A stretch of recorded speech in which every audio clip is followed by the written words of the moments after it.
Donc, nous en arrivons maintenant à l'étude de l'action Tesla que vous avez choisie. Alors, Clément, Nvidia, on l'a fait hier. Donc, je vous invite à le regarder. C'était hier. Nvidia, vous l'avez aussi sur la chaîne YouTube de WH Self Invest, Nvidia. Donc, Tesla, on avait fait l'analyse cet été, enfin, courant juillet. Sauf erreur, hein. S'il y en a qui se souviennent, si je me trompe, n'hésitez surtout pas. Mais j'avoue que bon.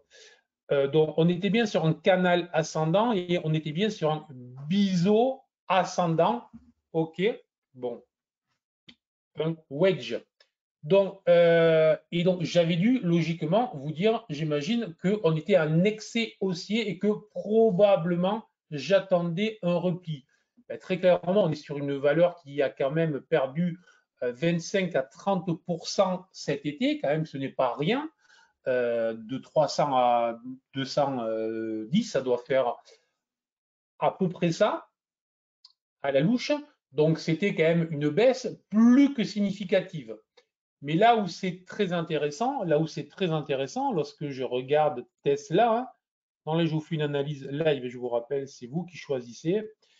Là où c'est très intéressant, c'est que je constate tout simplement que ce niveau correspond très parfaitement à un ancien niveau résistance. On pourrait même décider d'en ajouter une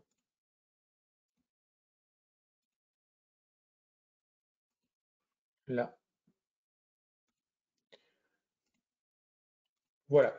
Donc, on en était bien sur un double niveau anciennement résistance entre les 208 et les 218 qui a servi de support. Page 4 du petit manuel de l'analyste technique. L'inversion de polarité, une résistance a vocation à devenir support en tendance haussière. Donc là, on est clairement en tendance haussière. Deux résistances qui deviennent support et pour les amateurs de chandeliers japonais, une étoile du matin décolle avec une fenêtre en langage japonais, c'est un gap en langage de technicien occidental. Donc une jolie fenêtre, un chandelier qui au sens GTAS, parce qu'on a fait des spécifications typé GTS pour les chandeliers japonais, très valable, très beau, très propre. Donc là, nous avions un signal à l'achat très clair. Depuis, ça pousse, mais pas non plus de manière phénoménale.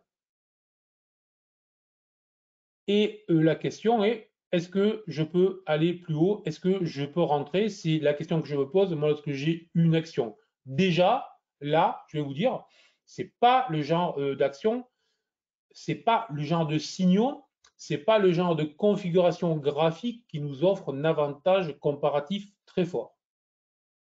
Autrement dit, j'ai pas de grand signal, j'ai pas de signal de timing. Voilà, le timing, je l'ai eu là. Là, c'était très clair. Maintenant, c'est terminé. Là, je suis sur un mouvement qui rebondit, mais sur un mouvement qui rebondit et sur un mouvement qui est en train de freiner, de s'être arrêté dans cette large zone. Merci Bruno. Donc, je vois qu'il y en a qui notent quand je fais les choses et ce que je raconte, donc c'est bien. Donc, j'avais bien annoncé lorsque l'action était à 300 qu'elle allait se diriger vers les 200, 230. Donc, ça va. Mais voilà, c'est plus facile pour moi lorsque j'ai des signaux que lorsque j'en ai pas. Est-ce que vous comprenez ce que je dis là ou pas? Donc, c'était très facile, entre guillemets, de voir en juillet que les probabilités penchaient parce qu'il y avait un réel avantage comparatif à travailler ça. Là, pour moi, on est sur une configuration, on a bien rebondi. On est en train de bloquer assez brutalement dans cette zone-là.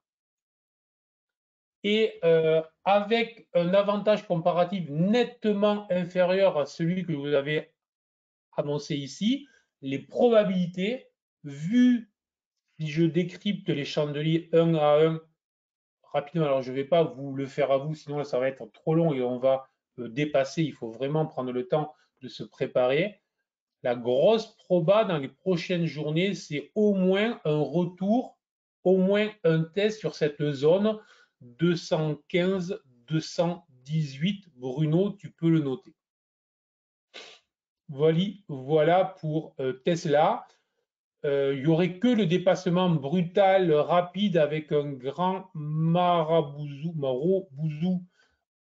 haussier vert qui invaliderait ce scénario. Et encore, on pourrait faire des hauts plus hauts vers les 265-70 sans remettre en question cette configuration-là. À ce stade, il est difficile de penser que le marché, voilà, on est plutôt sur une, ça, si vous voulez, sur la construction, ça ressemble à une vague A. Sur la construction, ça ressemble à une vague B. Et après une A et une B, vous avez une C au minimum 215,18 et probablement plus bas quand même. Oui, Jean Roland, exactement. C'est plutôt le plan merci beaucoup. Sommet en tour, ça y ressemble, Philippe, oui. Tradable avec sortie d'inside bar, Richard. Alors, je ne fais pas de short sur action, donc j'achète les actions. Il y a suffisamment de produits pour faire des shorts, mais après, exactement comme avec Apple, hein, on avait vu aussi le point haut, la baisse, etc.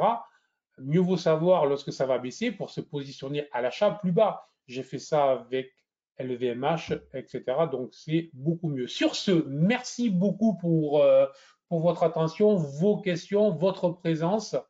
Très bonne journée de trading à vous. Il est 55, on coupe pour se préparer. Et je vous dis à demain matin, 8 h, bien évidemment. Ciao.